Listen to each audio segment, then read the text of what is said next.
A gray winter morning in Boston should have been forgettable. Coffee cooling on the sill. Cartoons murmuring while Claire Bennett tied her son Noah's shoelaces. Then a white pickup idled at the curb. A landlord in a press coat, flanked by a locksmith, marched up the brownstone stairs with a red folder like a verdict. To him, Claire was just another late payment.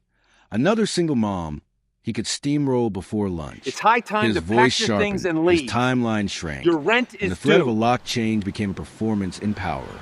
But Claire Bennett wasn't a powerless tenant. She was Claire Whitmore Bennett, sole heir to Whitmore and Rowe Properties, the parent company that owned this very building.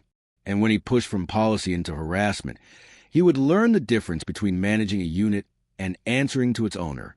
Before we go any further, drop a comment telling us where in the world you're watching from, and make sure to like, share, and subscribe, because tomorrow's story is one you do not want to miss. The smell of cinnamon oatmeal clung to the air like a blanket that didn't quite reach the corners. Steam curled from a mug on the windowsill, leaving rings on the glass where the cold bit back. Claire tugged Noah's zipper up under his chin and patted his coat flat, the simple ritual soothing both of them. He was 7 and serious about dinosaurs, the alphabet of constellations, and which color pencil made the best lightning. "Hold still, Bud," she said, smiling. "I am holding still," he said, which was true in theory and false in practice. His sneaker tapped a soft beat that matched the cartoon-themed song floating from the TV. Outside, the street was winter-muted, the sort of Boston morning where even sound seemed to wear a coat. A recycled paper wreath dangled on the neighbor's door across the hall, slightly tilted, a brave little circle against the gray. "There's a truck," Noah said, pressing a hand to the frosted pane. "White, with a ladder, and a guy." Claire looked without moving the curtain too far. White pickup, ladder rack, beacon strobe light blinking in one corner of the dash. A man in his 50s stepped out, tall, square-shouldered, the sort of posture that came from years of insisting he was right. Assisting him was a younger man with a heavy tool bag, the zipper mouth open like a threat. "Not yet." Claire breathed herself, as if telling the morning to wait its turn. She glanced at the counter. A manila folder lay beside the fruit bowl, ready. Inside, a bank transfer confirmation dated yesterday, a letter from a client apologizing for a late payment, printed email acknowledgments from the property office. She had highlighted the policy excerpt in pale blue. 7 days grace with proof of funds. She'd printed 2 copies of everything, because paper behaved better than people. When the moment came, the knock wasn't a knock. It was a demand, one of those flat palm strikes that declares a door an inconvenience more than a threshold. Claire opened it slowly. The hallway hiccuped with cold. The man on the landing smiled without mirth. He wore a dark wool coat, leather gloves, a tie clipped with a small silver bar that flashed when he moved. "Mrs. Bennett," he said, like the name had already disappointed him. 9 o'clock. "Good morning to you too, Mr. Dalton," Claire said, keeping her voice even. George Dalton, property manager. The red folder in his hand looked like an emergency flare. Behind him, the locksmith hovered, eyes flicking between them the way one does at a crosswalk with no light. "We gave you 30 days, Dalton said, flipping the folder open for show. "You used 35. Notice to quit. Final. Today we changed the locks. I sent proof of funds yesterday morning." Claire said, "Your assistant acknowledged receipt." She kept her tone neutral, letting the words do the work. "Grace periods are for tenants who respect the process," he said crisply. "You've been late 3 times in 6 months. That's a pattern. Single moms like you always have a reason. I'm not an ATM. I'm a manager, and I keep order." Behind Claire, Noah's cartoon car chase squeal soared, then faded.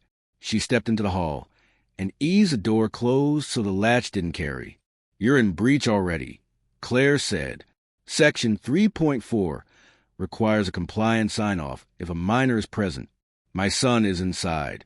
And you cannot proceed when proof of payment has been logged within the grace window." Dalton's smile sharpened. "Policy is for people who need help making decisions. Lucky for you, I don't." He jerked his chin toward the locksmith. "Let's go." The locksmith didn't move. Ma'am's right about section 3.4, he said, almost apologetic. If there's a kid, Dalton cut in, lowering his voice. He'll watch his mother learn about consequences. Something in Claire's jaw flexed and released, the way a cable settles into a pulley. She held his gaze. You keep saying consequences like they belong to you. Across the hall, Mrs. Callahan's door clicked, then paused in the 3-inch purgatory of neighborly curiosity. Further down, a grad student in a Bruins hoodie pretended to tie his shoe for the length of a novel. Hallways make witnesses whether they want to be or not. I don't enjoy this, Dalton said, though his relish showed in the angle of his chin. But I won't have this building turn into a late-fee theme park. You won't have this building do anything until compliance weighs in, Claire said. And then, because his eyes were already rolling, she added, I'm not reciting Reddit advice to you, George. I know the handbook because... She stopped. The sentence she didn't finish hung in the cold like breath. Because what? He prodded. Because it's public, she said. And because I read. He laughed, not kindly. Locksmith, he said again. Proceed. The younger man lifted his bag an inch, sat down again, and wiped his palms on his jeans. Sir, if there's a hole, the liability will be mine to manage, Dalton snapped. That's what managers do. He turned to Claire with a smile that pretended to be patient. Hand over the keys. Pack a bag. And learn to budget. The sound of a new voice cut across the hall. Don't touch that lock. Footsteps on the stairs. A woman in a navy blazer with an ID badge clipped to her lapel came into view, cheeks pink from the cold. She held a slim folder with a blue band and moved with the efficient kindness of someone who knows she will be ignored if she doesn't make her presence obvious. Compliance, she said, and her voice carried the quiet authority of the word printed on her badge. I'm Natalie Hayes. This eviction is paused pending review. Mr. Dalton, your attempt to change a lock in the presence of a minor without sign-off is a policy breach. Dalton's smile faltered, then returned in a smaller version. Ms. Hayes, he said, plastering on civility. Always nice to see the folks from the glass tower stretch their legs. We have a tenant with a pattern of delinquency. I'm acting to protect the asset. Hayes kept her eyes on the folder as she spoke. Acknowledge proof of funds yesterday at 10:12 a.m. That triggers section 12B, grace period pending review. She looked up. Where's the minor? Inside, Claire said. Then no one is touching any lock today. The hallway hummed like a power line. The locksmith shifted from foot to foot in guilty relief. The grad student's hoodie stilled. Mrs. Callahan's 3 inches spread to 4. Dalton's tone went soft in the way knives are soft. Ms. Hayes, he said, with respect, compliance exists to advise. I exist to act. We exist to prevent you from acting illegally. Hayes said, bring your files. Headquarters would like to speak with you. Today, Dalton held still long enough for anger to register and move on. Fine, he said. Let's go settle this with people who understand urgency. Hayes glanced at Claire. Would you be available to come as well? Claire nodded once. I'll arrange Noah's drop-off on the way. I can take him, Mrs. Callahan blurted from her door. Ben's going to school anyway. We pass by Lincoln. He can walk in with us. Claire turned, surprised, grateful, try not to showboat too much. Thank you, but I'd like to take him. He'll do better if he sees me doing this. Mrs. Callahan nodded and withdrew into her apartment like a tide returning to its shore. Dalton leaned close, a final try at quiet intimidation. You think coming downtown will get you a parade? They'll look at your file and see a tenant with a story. Claire straightened the edges of her folder. Then let them see it. He huffed. The sound meant you'll see. She smiled. The look meant so will you. On the way back into the apartment, Noah stood ready with his backpack, as the sound in the hallway had arranged his molecules into readiness. Are we moving? He asked. Not today, Claire said, but we're going for a ride. He nodded, the way kids nod when they understand choreography, if not the plot. She tucked the manila folder into her tote, checked the transfer papers again, even though nothing changes in a second look, and paused at the small framed photo on the bookcase. It was a picture of her at 25, hair a little longer, hope a little louder. standing beside a man with iron gray hair and a smile that never quite reached his eyes. The plaque behind him read Whitmore and Row Boardroom. The memory behind the smile read, "Don't make waves." She touched the frame with the back of her fingers and then let it be. The sedan that waited outside had the company's discreet logo near the handle, a Whisper brand, the kind noticed only by those trained to notice. Dalton sat opposite Claire in the back, red folder on his knees like a nervous pet. Hayes took the front passenger seat and opened a laptop, already writing the skeleton of whatever would be needed later. "I've been down there," Dalton said, trying out casual like a borrowed jacket. "Compliance reviews our theater. The company wants one thing. Results. I deliver them." Hayes didn't look up. "The company wants compliance with law," she said. "It wants results second." Claire rested a hand on Noah's knee. He watched the city move past the window in a slideshow of gray.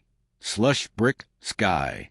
He traced a dinosaur shape on the fog glass and then wiped it away with his sleeve, as if hiding joy was part of the lesson. "Does this mean we'll be late?" he asked. "We'll make it on time," she said. "I promise."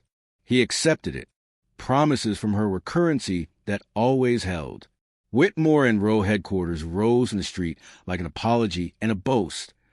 30 stories of glass catching a pale winter sun. People moved through the lobby like pieces in a logic problem.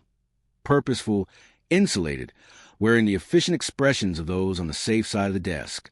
Security glanced at Claire's driver's license, then at the name she signed on the visitor line, Claire Bennett, and their neutral faces did something like double-take and recovery. The guard slid 2 visitor badges across the marble with both hands, the way one sets down breakables. Elevator music filled the space like a polite shrug. Dalton adjusted his tie twice, then again. Claire stared at the reflection in the elevator doors and saw herself divided by the seam between panels. 2 halves that had spent years pretending not to know each other. The 15th floor turned out into a corridor lined with framed photos, ribbon cuttings, architects pointing at blueprints, executives in hard hats smiling like prosperity required helmets. Claire recognized 3 faces she hadn't seen in years and felt the old ache settle in the way seasonal pains remember weather. Conference room she was all walnut and chrome in view. The city made its big, dumb beautiful case outside the glass. Inside sat 2 people. David Carlisle, regional director, his hair gone fully silver since she'd last watched him lead a meeting, and Marianne Ross, chief counsel, whose reputation for precision could cut without leaving blood. "Mr. Dalton, Ms. Hayes," Carlisle said, rising with a nod that was courteous and unsmiling. "Mrs. Bennett." Claire inclined her head. The formality felt old and exactly right. Marianne's gaze ticked to Noah, who sat quietly at the end of the table with his backpack on his lap, then back to Claire, 1,000 silent calculations resolving to yes, this is fine. "Let's be brief," Carlisle said, not rudely. Mrs. Bennett submitted proof of funds yesterday morning within the grace period prescribed. "Mr. Dalton, you attempted to proceed with a lock change in the presence of a minor without compliance sign-off. That is a violation." Dalton put his palms flat on the table in a way that pretended to be steady. "With respect, David," he began, "tenants like Mrs. Bennett exploit grace periods. If we relax, word spreads. I'm protecting the building's culture." "Mrs. Bennett," Marianne said, "did he reference your being a single mother?" Claire looked at Dalton, then back. "Yes." "Did he suggest that status was part of his calculation?" "He suggested, I always have a story." Marianne's pen paused over the legal pad. "Noted." Dalton bristled. "This is a waste of time. We're elevating one tenant's theatrics into a federal case because compliance likes paperwork." He half turned to Claire. "You think it's cute to recite policy. You have no idea how to run a building." "I do," Claire said. The room held that for a beat. Dalton laughed, small and disbelieving. "Oh, you do." She reached into her tote, slid the manila folder onto the table, and opened it with a careful thumb. The first page was a letter of direction from the state of Martin Whitmore, dated 18 months back. The second was a chain of corporate registry documents, unromantic and ironclad. The third was a trustee certification bearing the name that pulled the air slightly thinner. Claire Whitmore Bennett. Mary Ann read aloud, because reading aloud makes truth real faster. Her eyes flicked once to Carlyle, then back to Claire, and the nod she gave was respectful in a way that required no theater. Dalton's mouth stayed open just long enough to be unprofessional. What, he swallowed. What is this? It's my name, Claire said, and the documentation you'll need for whatever you write next. Carlyle let out a breath that sounded like a man setting down a weight he has carried a long time. Miss Bennett is a majority heir of Whitmore and Rowe. He said it as if reporting the weather, which is how facts walk into rooms when they wear the right clothes. You, Dalton turned all the way toward her. You've been living in one of our buildings? We keep saying our, Claire said gently. But yes. Why? The question escaped him like a cough. Reflex, stripped of strategy. Because I wanted to see what our policies feel like on the ground, she said. And because sometimes the only way to fix a system is to live under it long enough to hear what it thinks it sounds like. Dalton flailed for air that felt more like argument. If I had known, that is exactly why you didn't know, Mary Ann said, not unkindly. You cannot calibrate dignity to pedigree. That's not policy. That's bias. Dalton gripped the edge of the table, knuckles blanching. Look, Claire, Mrs. Bennett. He tried to pivot to charm and landed between apology and self-preservation. I was doing my job. You were doing a performance of your job.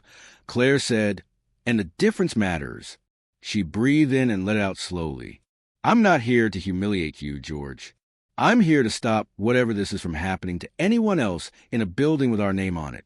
Carlyle straightened the stack of papers that didn't need straightening. Mr. Dalton, effective immediately, you are suspended pending termination review. HR and security will meet you outside this room. You will not return to Braxton Crescent. He stopped, then added, and you will not contact any tenant under pretense of follow-up. Dalton's shoulders slumped an inch, then another. He looked smaller. He looked like a man who had believed the clipboard was a job and the keys were the crown, and now had to walk out with empty hands. He tried one more thing, because there is always one more thing. You could stop this, he said to Claire, voice hoarse. Say you don't want. This would be a warning. I can learn. Claire let silence do the first part of the work. Then, learning requires listening before the consequences arrive, George. Not after. Security appeared as if conjured by the sentence. The officers waited respectfully by the door. Dalton nodded without looking at anyone, gathered the red folder like a relic, and left in particular loneliness of a man whose story has stopped working on contact with the world. The door clicked. The room exhaled. Carlyle turned to Claire. I don't have a lot of speeches that I believe in, he said, but I'm grateful you brought this here the way you did. What do you want us to do next? Claire thought of Mrs. Callahan's wreath, and the grad student's hoodie, and the locksmith rubbing his palms. She thought of the building's old radiator knocking like a tiny, polite ghost. She thought of her father's voice the day he told her that legacy is a word people use when they mean inheritance without responsibility. We need to do 3 things, she said. Codify what's already written in the handbook into actual practice. Build a tenant ombuds office that tenants can access without going through managers. And institute mystery audits. Quiet ones. Not to catch people out, but to catch people before. Mary Ann's pen started moving again. Tenant ombuds, she said. Independent but inside the company. Independent and answerable to board's ethics committee. Claire said, and published the numbers. If we intend to be decent, we can afford to be visible. Carlyle nodded. Consider it set in motion.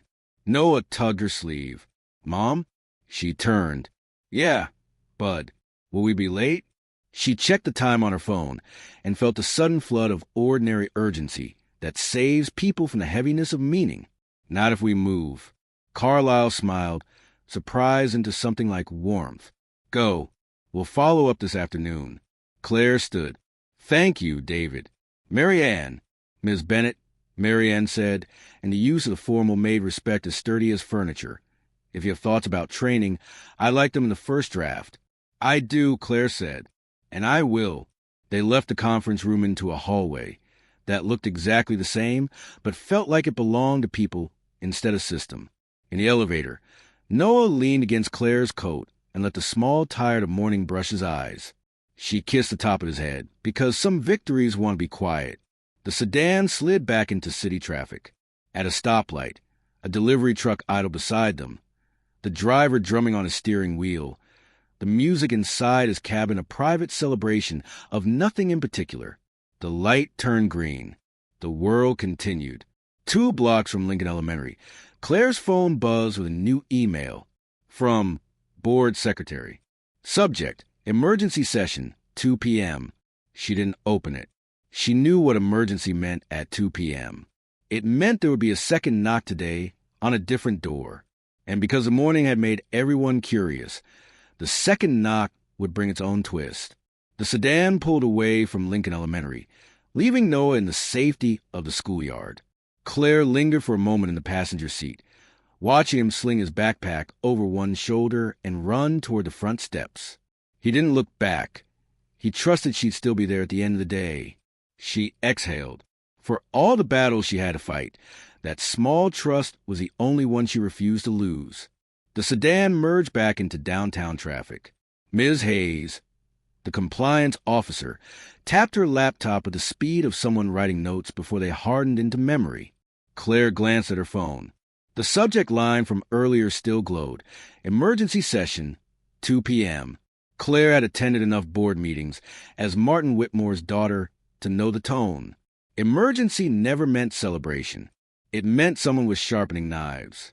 When the elevator doors opened on the 28th floor, the air felt thinner, the way it always did this high up. The boardroom stretched long, a polished oak table under a chandelier that seemed imported from another century. Floor-to-ceiling windows bare the entire city like a trophy. 10 people sat waiting. Executives, lawyers, directors who'd been with Whitmore and Rowe since her father's reign. Their suits were impeccable, their eyes sharp, their hands clasped as if already in judgment. At the head of the table sat Richard Hale, interim CEO, and her father's former protege. Hale was in his early 60s, with a head of perfectly combed white hair and eyes that gleamed with practiced charm. His reputation was legend. He could smile while pushing someone out the door. "Claire," Hale said, his voice warm enough to fool a stranger. "Or should I say Ms. Whitmore Bennett? Welcome back. Quite an entrance you've made." Claire set her toe on the table and sat, spine straight. "I didn't come to make an entrance. I came to address a problem." "Ah, yes," Hale said, steepling his fingers. "George Dalton. Poor fellow. A little too heavy-handed, wasn't he? But these things happen in management." Claire's jaw tightened. "Dalton isn't the problem. He's the symptom."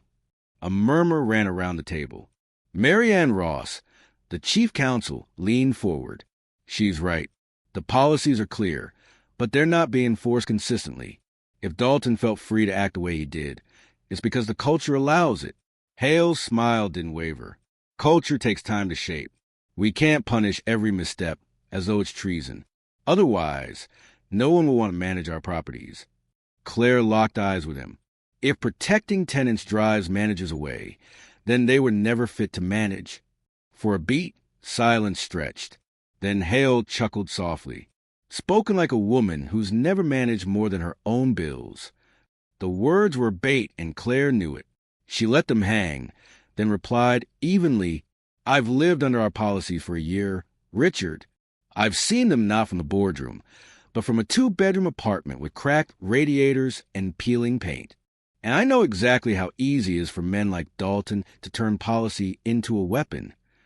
Several directors shifted, uncomfortable. One cleared his throat. Hale's smile thinned. "Well," he said, "that's certainly passionate. But let's be pragmatic. You've been gone from this board a long time, suddenly appearing as the heir, storming into compliance hearings, demanding reform. People may see it as reckless." Claire's eyes narrowed slightly. Reckless is letting harassment masquerade as management. Hale leaned back, the smile gone now, replaced by something colder. "Careful, Claire. You have a name, but I have allies. If you push too hard, you'll find yourself isolated before you've even begun." The words landed like a second knock at her door, one she'd been expecting. Because George Dalton hadn't acted alone.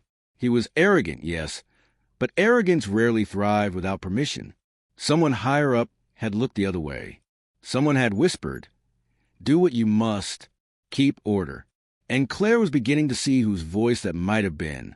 After the session adjourned, Marianne caught up with Claire in the hallway.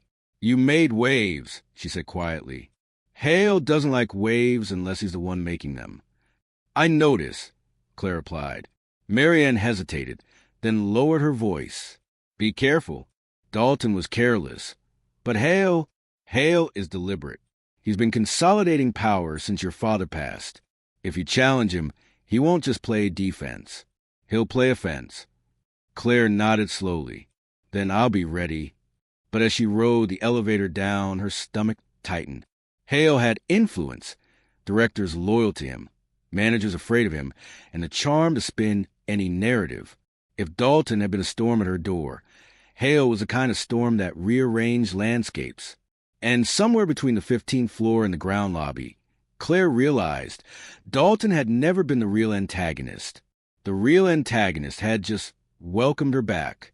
The next morning, Claire found a crisp white envelope slid under her apartment door. No return address, no seal, just her name, Claire Bennett, typed neatly across the front. She picked it up carefully, sensing it was a neighbor's note. Inside was a photocopy of a file, her tenant ledger, circled in red ink with the 3 late payments Dalton had harped on, with the words, "Pattern of instability. Board will see this." No signature.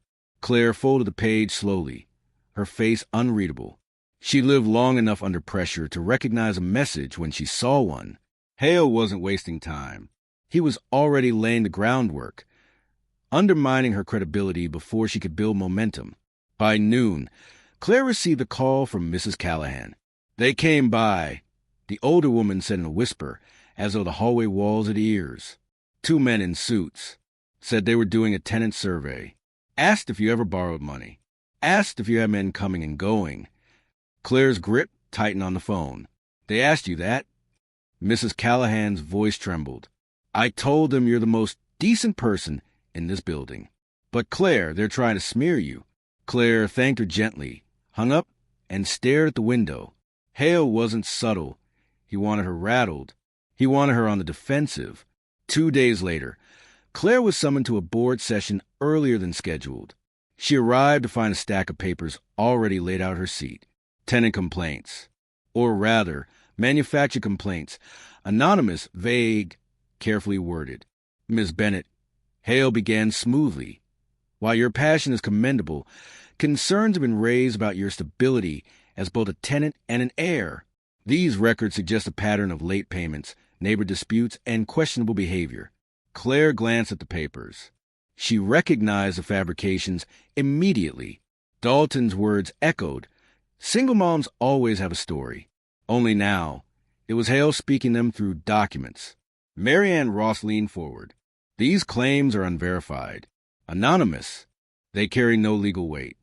But they do raise questions." Hale pressed. His tone was mild, but his eyes glinted. "If Ms. Bennett wishes to lead reform, the board must first be confident in her own credibility. Wouldn't you agree?" Murmurs circled the table. Some directors nodded.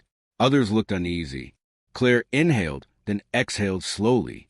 She thought of Noah's question, "Are we really safe?" and the promise she'd made. She wouldn't let Hale paint her into Dalton's shadow. "You're right," she said finally, her voice calm. "Credibility matters." She reached into her tote and pulled out her folder. Not the tenant papers, but her father's handwritten notes. Martin Whitmore's old meeting journal, leather-bound, edges frayed. She laid it open to a page marked in blue ink. Her voice was steady. "This is from a board retreat 8 years ago. My father wrote, 'Our managers must never forget they are stewards, not kings. They serve the tenants first, the company second, and their pride last.'" She looked around the table, meeting each pair of eyes. "That's the legacy we're supposed to protect. Not numbers twisted into stories. Not fabricated complaints. Stewardship. If we've lost that, then it's not just me on trial. It's all of us." The room went still. Marianne's pen hovered, then tapped once, sharply, as though punctuating the truth. Hale's jaw tightened. His smile flickered, but didn't vanish. "Passionate words," he said softly. "But passion doesn't protect shareholders. Results do." Claire leaned forward slightly. "Then let's get results. Real ones, not paper games." As the meeting adjourned, one director lingered behind. A woman in her 40s named Evelyn Hart, relatively new to the board. She approached Claire quietly, glancing to make sure Hale was gone.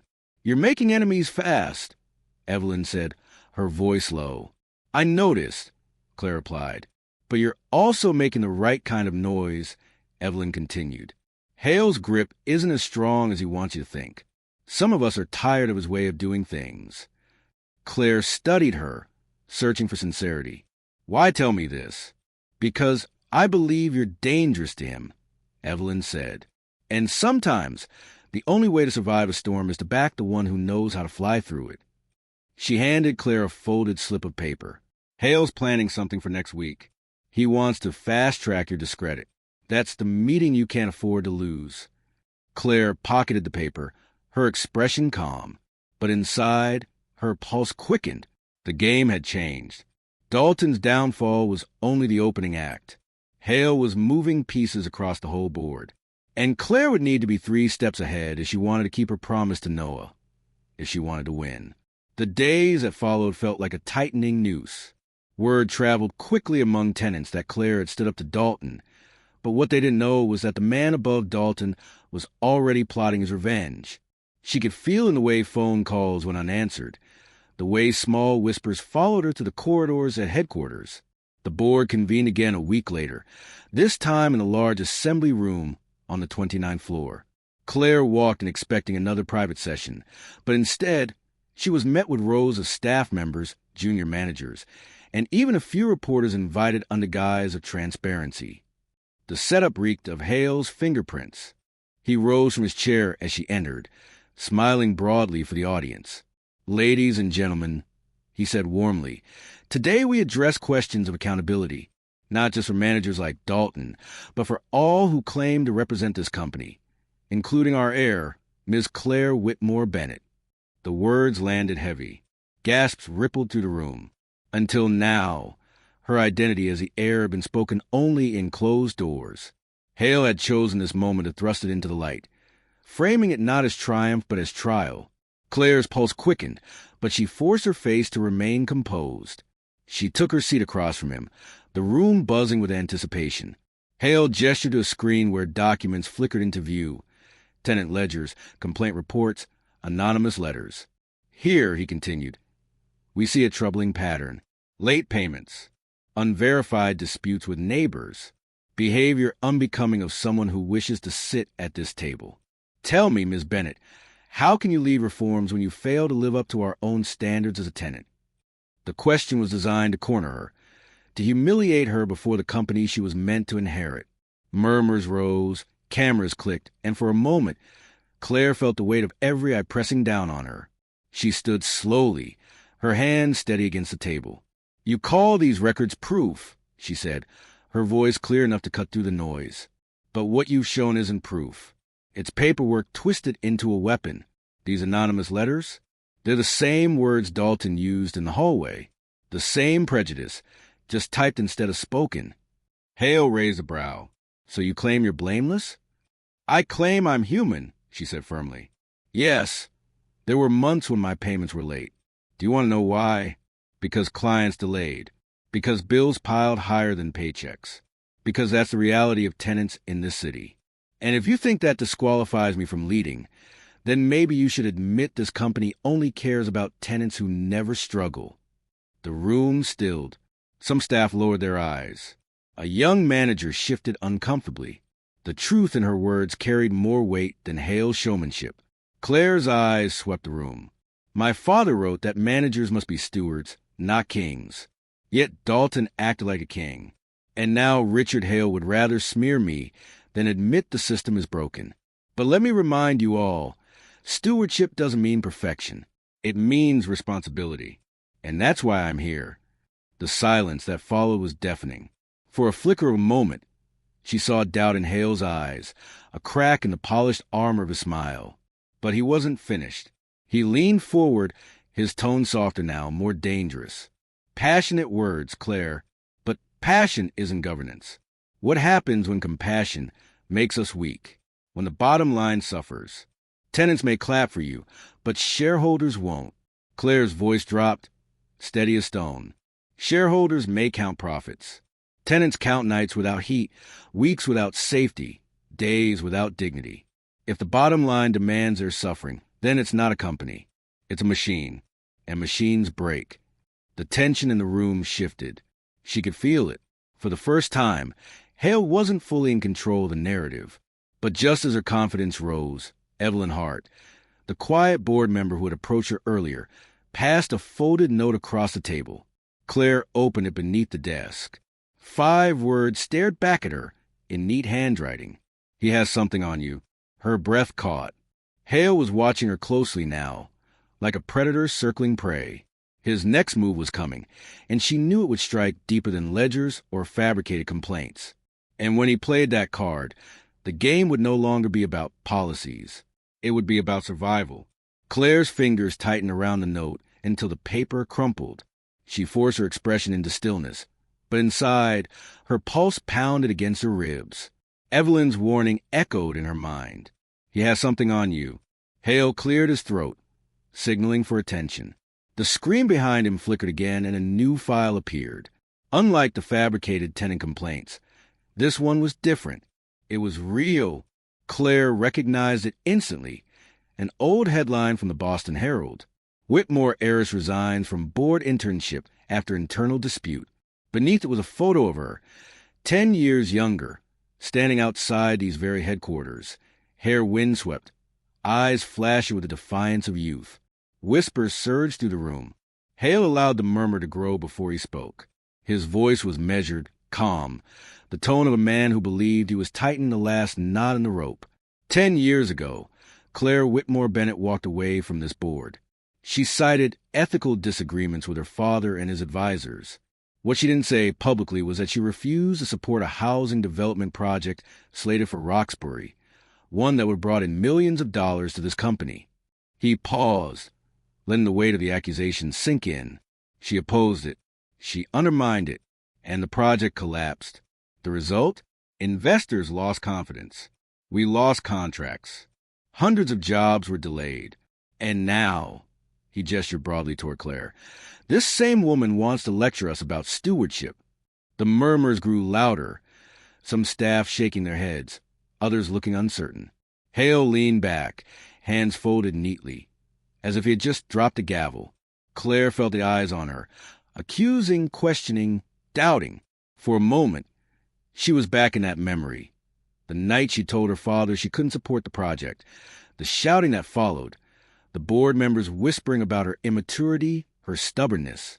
She remembered walking away, slamming the heavy glass door behind her, her father's voice chasing her down the hall. If you leave now, you'll never come back. And now, here she was, back.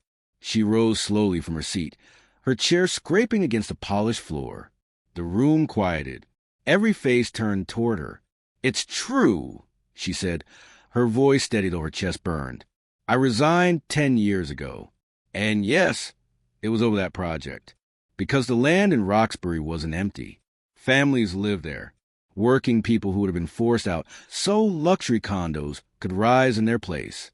I refused to put my name on it. If that cost the company millions, then so be it. I wasn't going to profit from other people's eviction notices. A hush spread over the room. Her words rang harder than Hale's accusations. She leaned forward, her hands pressing flat against the table. And let me tell you this, I would make the same choice again today. Because profit without conscience isn't growth, it's rot. If you think that disqualifies me, then perhaps the problem isn't me. It's what we become. Silence swallowed the room whole. For a long, charged moment, no one spoke. Evelyn Hart's eyes glimmered with something like pride. Marianne Ross scribbled furiously on her notepad. Even some of the junior managers in the back seemed to shift, unease creeping into their faces. Hale's smile faltered just slightly, but he recovered quickly. Stirring words, he said smoothly, though his voice was thinner now. But ideals don't pay dividends. This company cannot run on moral outrage. It runs on results. Claire's gaze locked on him, unblinking. Then maybe it's time we redefine what results mean. A ripple moved through the room. Not applause, not yet, but something stirring, the first tremor of a tide turning. Hale saw it too, and behind his controlled mask, a shadow of fear flickered, because for the first time, his weapon hadn't cut her down. It had made her stronger, and that meant his next move would have to be darker. When the meeting adjourned, Claire stepped into the elevator with Evelyn at her side. The ride down was silent, except for the hum of cables and the faint mechanical groan of the shaft. Evelyn finally spoke, her voice low. "You handled him well in there," she said. "But Hale doesn't lose quietly. He'll take this outside if he has to." Claire didn't reply. She already knew Evelyn was right. The look in Hale's eyes before she left the boardroom wasn't one of defeat. It was of calculation.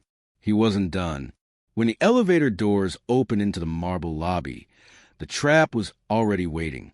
Flashbulbs burst like fireworks. Reporters swarmed, microphones extended like spears.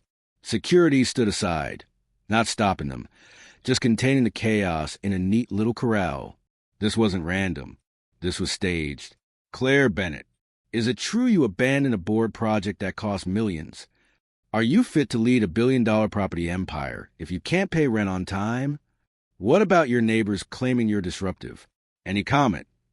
Their questions overlapped, louder and sharper, feeding on one another. Claire blinked against the flashes.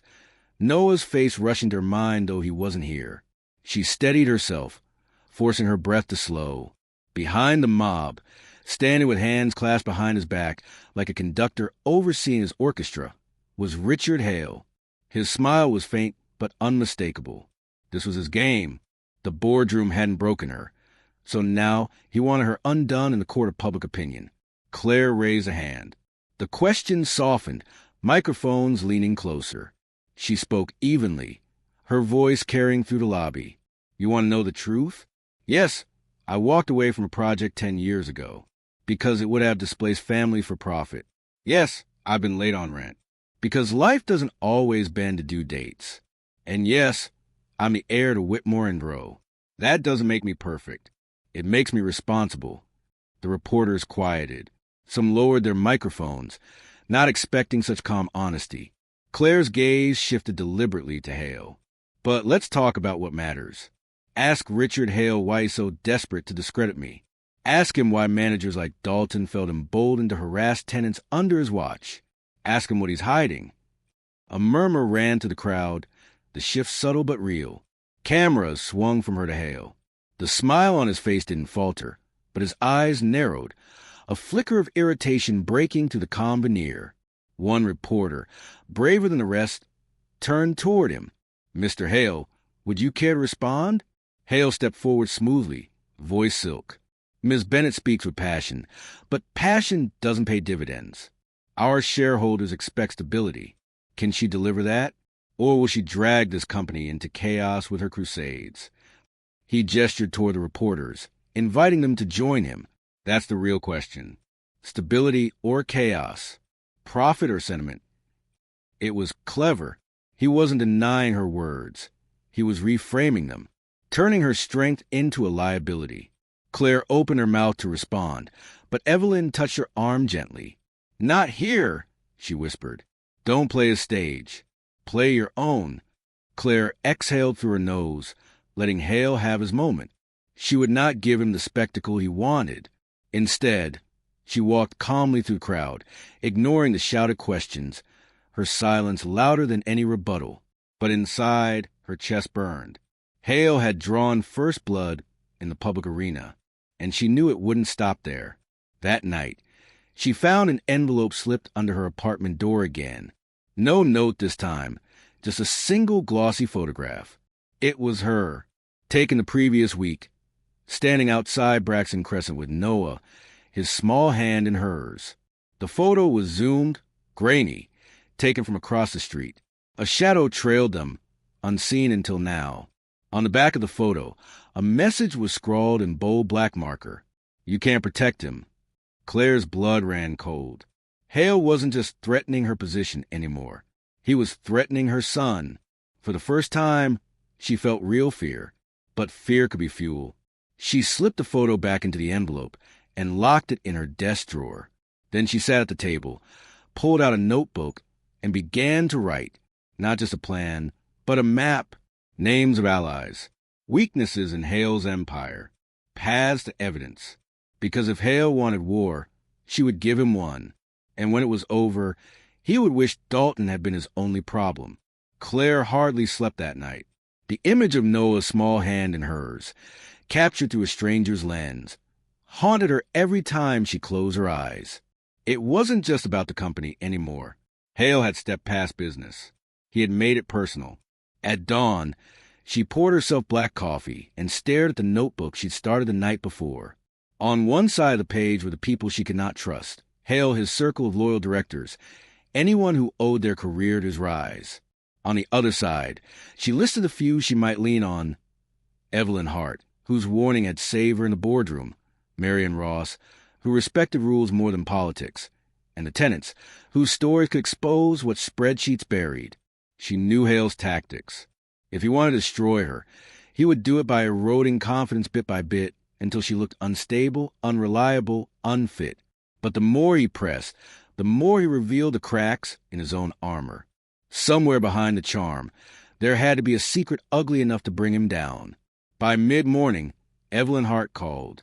Meet me at the cafe across from Tremont Street in 1 hour. Don't bring anyone. The cafe was small, with chipped green paint on the door and the smell of roasted beans so strong it clung to coats. Evelyn was already at a corner table, a plain folder in front of her. She slid it across when Claire sat down. These are internal invoices from Hale's pet project, Harbor Heights condominiums, Evelyn said in a hushed tone. On paper, it's profitable. In reality, funds are being siphoned through subcontractors that don't exist. He's laundering company money. Claire flipped through the documents. Names of shell companies leapt out, payments routed in circles, never landing where they should. Her stomach twisted. If this is true, she whispered, it is. Evelyn cut in, but you'll need more than invoices. You'll need witnesses, or else he'll claim you forged them. Claire leaned back, exhaling slowly. And if I expose him too early, he'll turn into another smear against me. Evelyn's expression hardened, which is why you need to be careful. He's already crossed a line once, sending people to take pictures of your son. Claire's eyes narrowed. You know about that?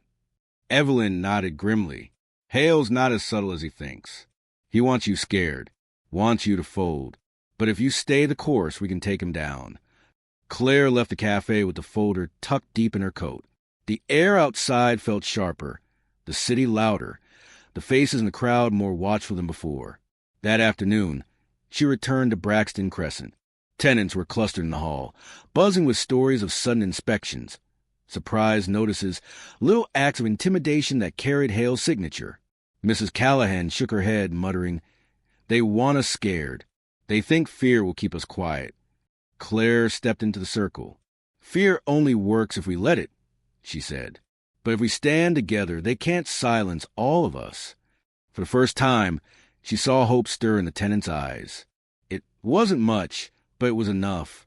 Later that evening, Marianne Ross called from her office. Her voice was steady, but there was urgency beneath it. "Claire, I've been digging. Hale's next move is coming fast. He's calling for an emergency shareholder meeting next week. The agenda is clear. He'll try to strip you of your inheritance rights under the claim that you endangered the company's stability." Claire gripped the phone tighter. "He can't. The inheritance is legally binding." "He can if he convinces enough shareholders you're unfit," Marianne replied. "And he will pull every string he has." When the call ended, Claire sat in the dark apartment, Noah asleep in the next room, the city lights casting patterns across the ceiling. Hale was escalating faster than she'd expected. The smear campaign, the staged ambush, the threat against Noah, those had only been preludes. The real war would be fought at that shareholder meeting. She knew what was coming. Hale would paint her as unstable, reckless, dangerous to profits. He would parade out witnesses, twist stories, bury her under polished lies. But she also knew something else. If she could prove Harbor Heights was a sham, if she could show the truth before his charm smothered it, then Hale's empire would collapse from the inside. She opened her notebook again, the names and paths already scrawled in dark ink. And beneath them, she wrote 5 words in bold letters. Truth is the only weapon. As she set the pen down, a knock echoed on her door. Not Dalton's arrogant pound, not Hale's stage ambush. A quieter, almost hesitant knock. Claire opened it to find the locksmith from that first morning standing nervously in the hall, cap in his hands. "Ma'am," he said softly, "I saw things." "Things Dalton said. Things I think Hale told him. If you need me, I'll testify." Claire's heart steadied. For the first time in days, she felt the tide begin to shift. Hale thought he held all the pieces. But piece by piece, she was gathering her own. And when the boardroom lights rose again, only one of them would walk out standing. The week leading up to the shareholder meeting moved like a storm cloud crossing the skyline. Slow, heavy, inevitable. Every hour brought new whispers, each one sharper than the last. Tenants reported inspectors at odd hours, demanding entry without notice. A junior manager confessed to Claire in hushed tones that Hale had ordered them to pull any dirt from her old files. Even Evelyn warned that she had overheard 2 directors discussing how Hale planned to end her run in one afternoon.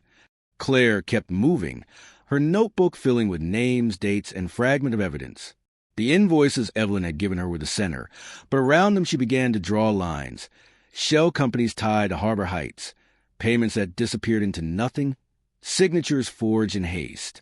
She knew if she could thread the pattern together tightly enough, it would strangle Hale's story before he could finish telling it. The day of the meeting arrived gray and cold, the kind of Boston morning where the wind cut sharper than knives. Reporters had already gathered outside headquarters, their cameras aimed at the revolving doors. Word had spread. The Whitmore heir was under fire, her claim to the company at risk. Inside the assembly hall, shareholders filled the rows, their suits crisp, their expressions eager for blood or spectacle. Sometimes both.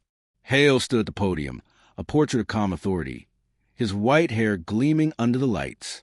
He welcomed everyone with warmth, his voice smooth as honey poured over glass. "We gather today," he began, "to ensure Whitmore and Rowe remain stable, profitable, and trustworthy. Unfortunately, recent events have raised questions, serious questions, about whether our heir is fit to lead us forward." Gasps rippled, though no one was surprised. Hale gestured toward a large screen where slides appeared. Claire's tenant record, the same red circles Dalton had once waved in her face.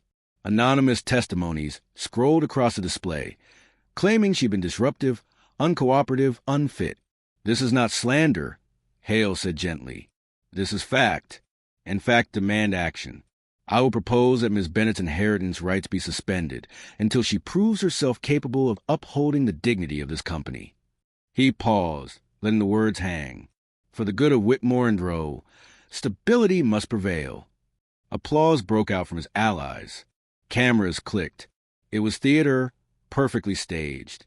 Claire sat in the front row, her face unreadable, but inside, her chest tightened. He had chosen his ground well. The shareholder floor, where money weighed more than morals. She stood slowly as the applause faded, walking toward the podium. The room buzzed, a low hum of anticipation. "Mr. Hale is right about one thing," she said into the microphone. "Facts matter." She reached into her tote and pulled out the folder Evelyn had given her, thick now with the evidence she had gathered over the past week. She laid it flat on the podium, the papers fanning out like a deck of cards. "Here are facts. Harbor Heights, the project Mr. Hale has paraded as proof of his leadership, is a lie. Payments funneled to companies that don't exist. Subcontract awarded to shell corporations tied to his own accounts. Money laundered in circles while tenants in our buildings go without heat." A gasp tore through the room. Shareholders leaned forward, eyes sharp. Hale's face twitched, the mask slipping for just a moment. "Lies," he spat, his voice sharper now. "Fabrications. You can't prove any of this." Claire's voice remained steady. Then let's ask the witnesses. From the back of the hall, two figures stepped forward. The locksmith who had first refused Dalton's orders, and a junior accountant from Harbor Heights, pale but resolute. Both carried sworn statements. Both carried truth. The locksmith spoke first. Dalton told me outright he was under pressure from higher up. He said Hale wanted results, no matter the cost. Then the accountant. These invoices, she said, lifting the stack, I processed them myself. The signatures are forged. The accounts are empty. I stayed silent out of fear. I won't anymore. The room erupted. Shareholders shouted, some in outrage, others in disbelief. Reporters scribbled furiously. Cameras flashed. Hale's calm facade cracked completely, his face darkening as the tide shifted before his eyes. This is a smear, he barked. A conspiracy against me. She's desperate, fabricating. Enough, Claire cut in, her voice rising, clear and commanding. The room stilled at once. You tried to paint me as unstable. You tried to smear me with lies. You even threatened my child to break me. But the truth has a way of breaking men like you. And today it breaks you. Silence fell, heavy and absolute. Then David Carlyle, the regional director, rose slowly from his seat. I move that Richard Hale be removed as interim CO, pending full investigation. The motion was seconded in a heartbeat. Hands went up across the room. The majority was overwhelming. Hale's face was a storm of fury and disbelief. Security stepped forward. He shoved papers from the podium, his voice cracking as he shouted, "You'll regret this. All of you. She'll destroy everything." But the guards took him firmly by the arms and led him out, his voice echoing down the hall until it vanished. Claire stood at the podium, her chest rising and falling, the weight of the moment pressing hard. She scanned the room, shareholders, staff, tenants watching on live stream, and spoke softly, yet her words carried. Today isn't about me. It's about who we are as a company. We can choose greed, intimidation, and silence, or we can choose dignity, stewardship, and truth. I know which one my father wanted, and I know which one I'll fight for. The room erupted, not in applause at first, but in the heavy sound of people standing one by one, until nearly every chair was empty. Claire stepped back, her knees trembling slightly. She had survived Hale's trap. She had turned his weapon against him, but she knew this was not the end. Power doesn't surrender quietly. Hale would try again. And next time, it wouldn't just be her reputation at stake. The days after Hale's removal felt like walking across a frozen lake. On the surface, everything looked calm, but Claire could sense the cracks beneath her feet. The press hailed her as a fearless heir who had stood against corruption. Tenants at Braxton Crescent sent thank-you notes slipped under her door, some handwritten on notebook paper, others typed nervously in broken sentences. Shareholders issued statements of cautious support. For the first time in weeks, Claire felt the company might actually be hers to shape, but the quiet was deceptive. She knew Hale wouldn't disappear. Men like him didn't accept defeat. They regrouped. They retaliated.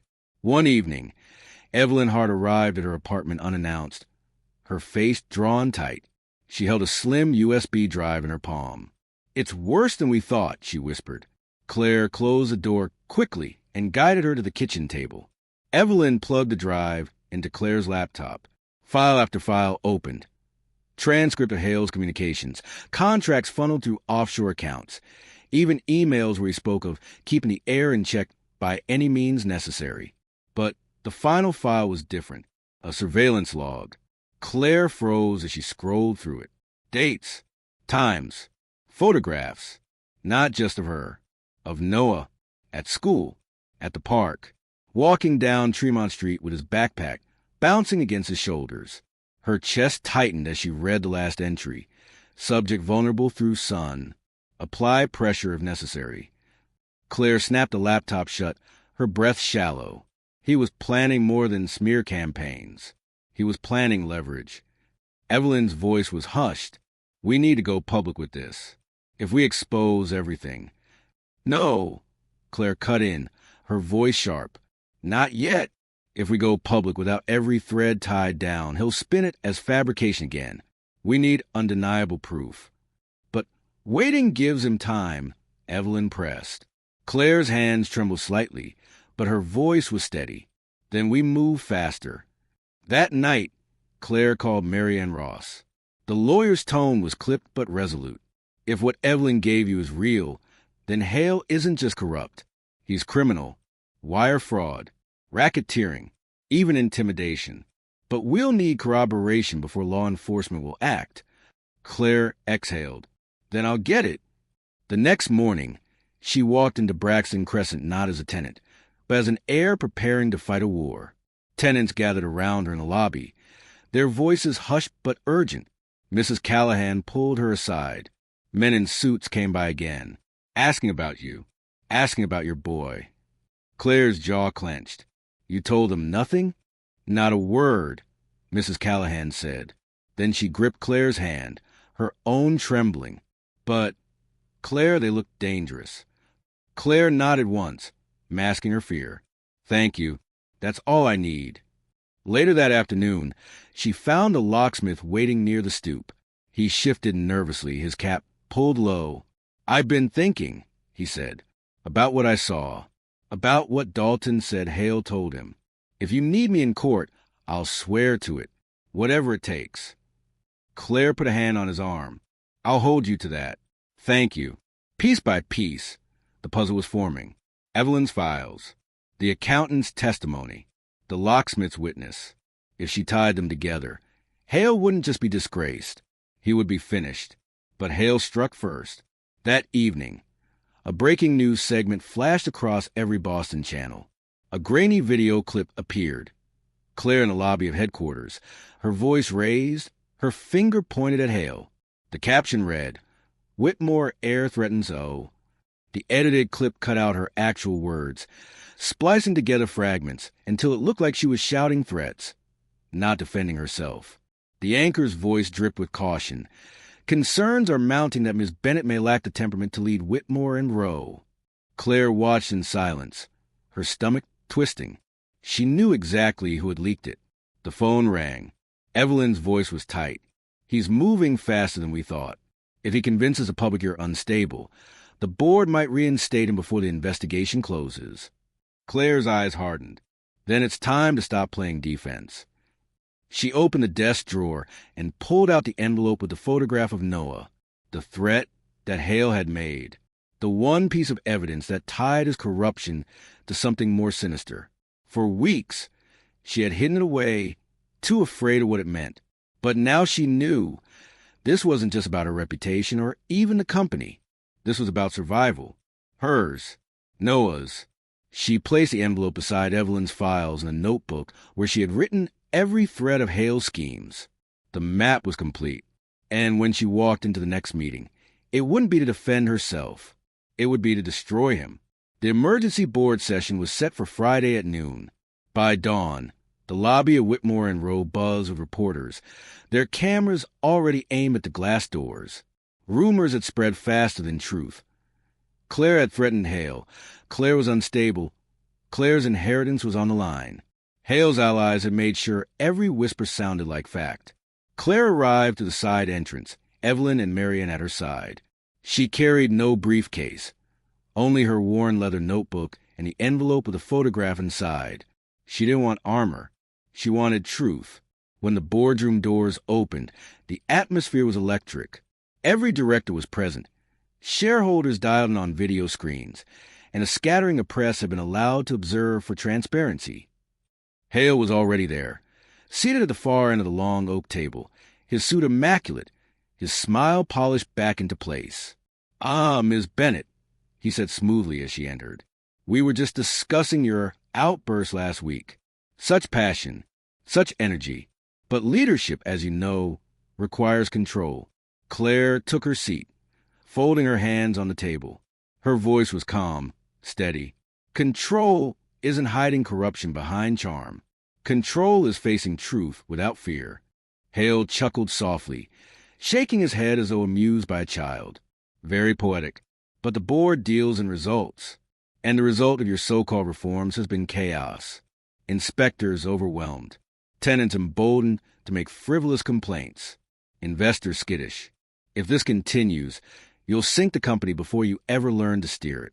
He turned toward the directors, his tone sharpening, which is why I propose a vote. Suspend her inheritance rights until she proves herself fit. In the meantime, restore stability under leadership that understands business. A murmur rippled through the room. The trap was set. Hale was counting on fear. Fear of lost profits. Fear of instability. Claire rose from her seat. Before you vote, there are things you need to see. She nodded at Evelyn, who plugged the USB drive into projector. The screen lit up with invoices, transfers, shell companies. Marianne explained each document with surgical precision. The forged signatures, the empty accounts, the siphoned funds. This, Marianne concluded, is Harbor Heights. On paper, profitable. In reality, a front for laundering millions into Richard Hale's pockets. Gasps filled the room. Hale's smile wavered, then hardened. Lies, he snapped. Forgeries planted by a desperate woman. Claire reached into her notebook and pulled out the envelope. She held up the photograph of herself and Noah, taken secretly outside their building. She turned it so the entire room could see. This was slipped under my door, she said, her voice carrying through the stunned silence. On the back, a message, you can't protect him. She placed a photo on the table, sliding it toward the directors. This is what Richard Hale does when someone threatens his power. He doesn't just smear. He intimidates. He stalks. He endangers children. The room erupted. Reporters shouted questions. Directors spoke over one another. The live feed crackled with shareholder outrage. Hale surged to his feet, his mask on now. Fury etched across his face. You think this proves anything? A photo? A scribble? You're pathetic. Sit down, Richard. David Carlyle interrupted sharply. His voice, usually measured, cut like steel. We've heard enough. Security guards entered the room, summoned without a word. Hale's face twisted with rage as he realized the tide had turned for good. This company will burn without me, he shouted as the guards took his arms. You're letting a naive girl destroy everything. But his words fell flat. No one followed him as he was let out, his voice echoing until the door slammed shut. Silence lingered for a long moment. Then David turned to Claire. His expression was grave but respectful. Miss Bennett, what you've done here today will shape the future of this company. It won't be easy. Rebuilding never is. But you have the board support. Evelyn leaned closer, her voice low. You won. Claire shook her head. No, we all did. Tenants. Staff, everyone who deserves better than what Hale gave them. Later that evening, she walked Noah home from school. The air was crisp, the city buzzing with stories of Hale's downfall. Reporters had already branded it the Whitmore Reckoning. Neighbors stopped to shake her hand, to thank her, to tell her she had given them hope. As they climbed the stairs to their apartment, Noah looked up at her. Mom, are we safe now? She knelt, brushing the hair from his forehead, her heart swelling with the weight of it all. Yes, sweetheart, safer than we've ever been. Because the truth always wins, even if it takes a fight. Inside, the radiator hummed its old tune. The same walls, the same creaks. But everything felt different. Claire sat at the table with her notebook open, the word truth written boldly across the page. For the first time in months, she allowed herself to smile, not out of victory, but out of peace. The company would change. Policies would reform. Tenants would be heard. And her father's words would finally mean something. Stewards, not kings. That night, as the city lights flickered against the windows, Claire whispered a quiet promise to herself. Never again would silence be mistaken for weakness.